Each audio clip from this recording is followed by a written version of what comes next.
Coming up on Verbatim, we go behind the scenes of the Volant's SGA Special Edition. And the ROTC at USD learned life-saving first aid. Plus, we take a look at the world of USD in 60 seconds.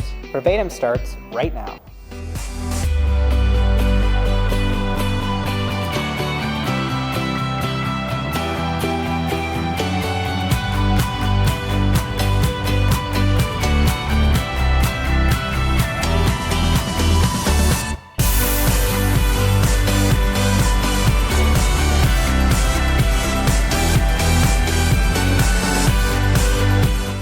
Welcome to another episode of Verbatim. I'm Michael Geheren. And I'm Trent Opstedahl. We're taking you behind the stories that you find at the Volant.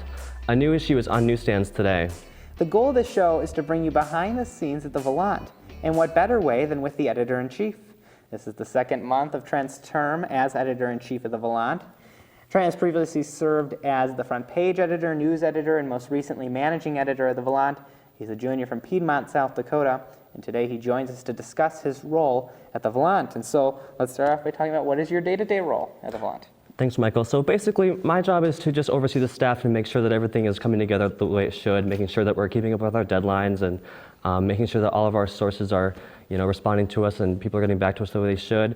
But ultimately, my job is just to kind of be a leader and be there available to anyone who needs me, whether that be someone within the staff or really just from the outside community as well, if they want to come talk to us about something we're doing, just being that voice of communication between the two entities.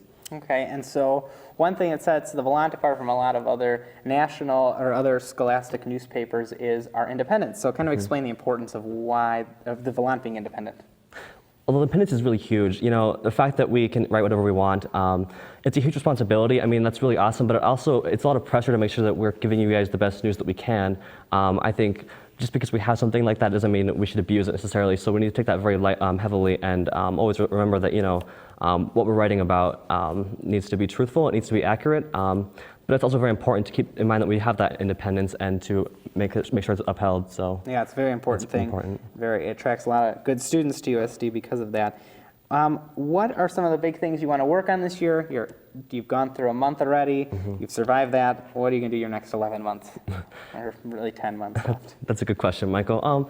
The biggest thing was Verbatim, so if you guys are watching this, that's awesome. That means that we're doing something right. But I guess looking forward, the biggest thing that I want to start working on is making sure that our interaction between readers is there and the engagement is kind of staying up there where it should be. And so really that comes back to the audience and our readers and making sure that they know how to respond to us. And so I would encourage anyone to send us an email, give us a call, anything you want to do to reach out to us. That's the biggest thing at this point for me, is making sure that we're representing students' voice in the way that we're meant to do.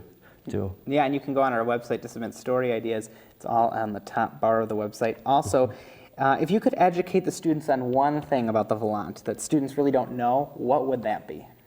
There's a few different things. I guess the first would be that if you want to work for the Volant, anyone can do that. It's not restricted to any major. You don't have to be involved in journalism in any way. In fact, we have a lot of staffers who aren't even involved in the program, so that's one thing. Another huge thing is that we really are the student's voice, and so as much as we try to represent everyone's voice, that's always something we kind of need to work on a little more. So like I said, people can come to reach out to us as well if they want to have a story told or something like that.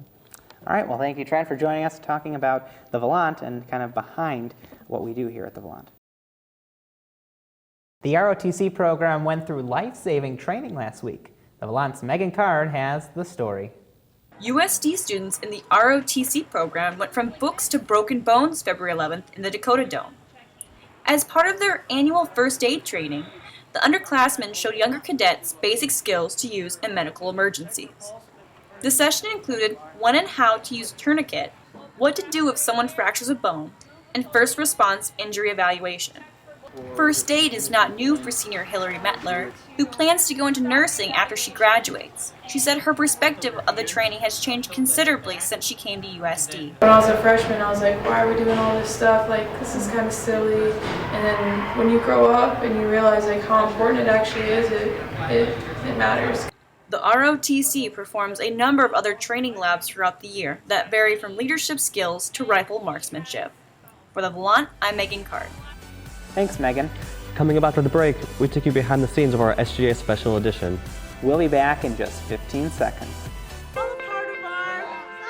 Teachers today are finding new ways to instill old lessons, proving that greatness can be found in everyday places and that you don't need to be famous to be unforgettable.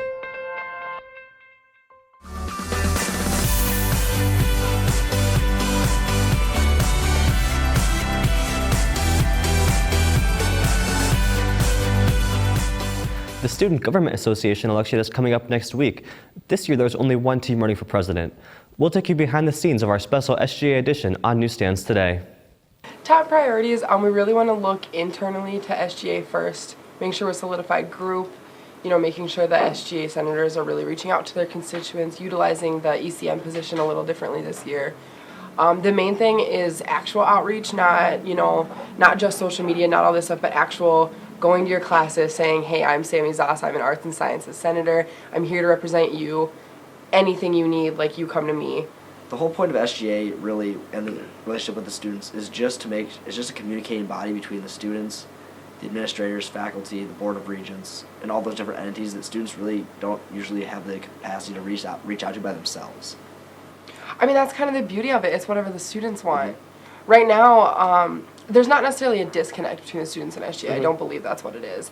I just think that we haven't effectively reached out. And so once we start doing that, we'll know what the students want. Right now, we're doing that sustainability push, and I think it is a fantastic move for the university, for SGA, all of that combined. But do we know if that's what the students want, or is that just what we think the students want? And so it's really reaching out and asking them what they want. We'll be asking the tough questions to Zoss and Buchanan. Join the Cross Media Council and a live panel discussion on Monday at 8 on cable channel 21, ValantOnline.com, or in person.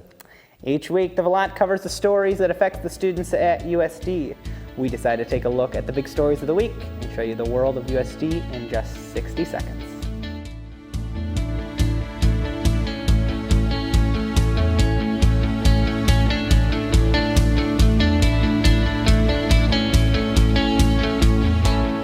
The employees went to the students at the Reverse Career Fair on Tuesday.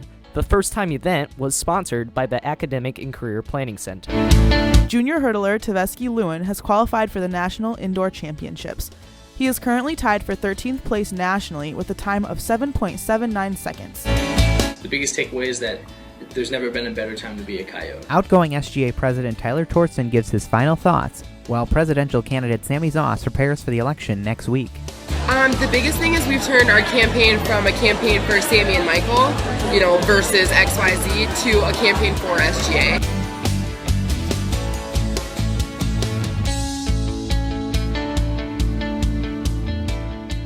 Here's what's happening this week at USD.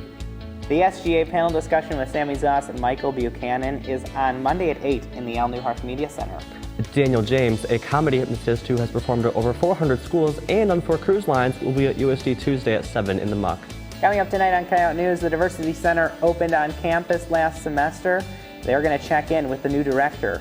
And Coyote News will have the latest in the state legislature. Plus, how is the Coyote women's basketball doing so well? Find out tonight at 5 on cable channel 21. Thanks for joining us this week on Verbatim. Be sure to tweet us with the hashtag USD Verbatim. We'll see you next week.